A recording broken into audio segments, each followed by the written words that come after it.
Hello ladies and gentlemen, it's Young here and welcome to a Metal Gear Solid 5 news update. The following information comes from an interview with Hideo Kojima by website The Guardian, during which Kojima discussed a number of topics, one of them being the ability for players to acquire a nuclear weapon for Mother Base. Kojima began by discussing how he wanted to use the interactive nature of video games to convey messages and themes in ways that films can't.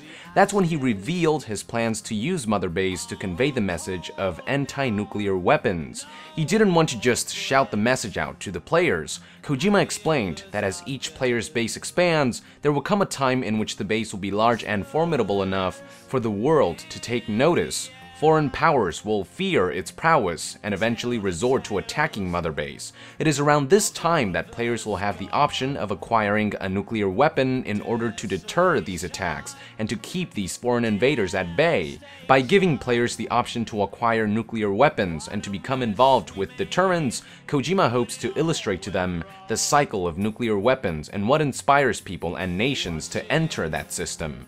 Through Phantom Pain, players won't just be shown the concept of deterrence and why nations develop nuclear weapons. They will get first-hand experience since they'll be managing a small nation of their own and making choices about the acquisition of nuclear weapons on this nation's behalf, choices that will have consequences.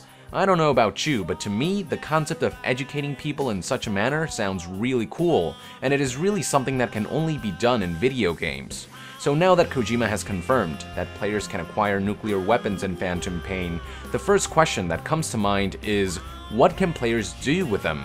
It's hard to say for sure, but my personal guess, based on Kojima's words, is that nuclear weapons will mostly serve as bargaining chips for deterrence rather than actual weapons that players will be launching.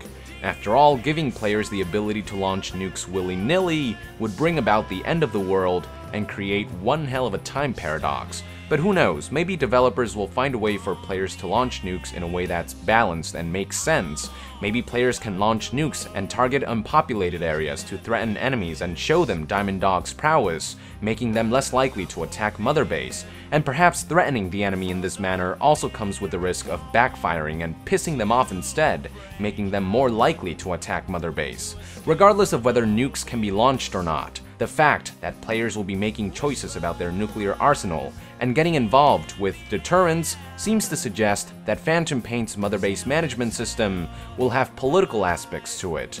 Mother Base no longer seems to be just about recruiting and managing staff, developing weapons and items, or expanding, but also about forming allegiances, making enemies, and taking advantage of nuclear weapons. Mother Base is really starting to feel like it's going beyond a base of operations and becoming a small country.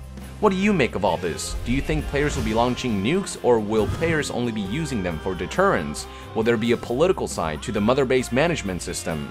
Be sure to let our nation know in the comments below, and if you haven't done so yet, to be further updated on Metal Gear Solid 5, be sure to join the nation and subscribe to Young Gear. I'll see you guys next time. Thank you very much, and Young out!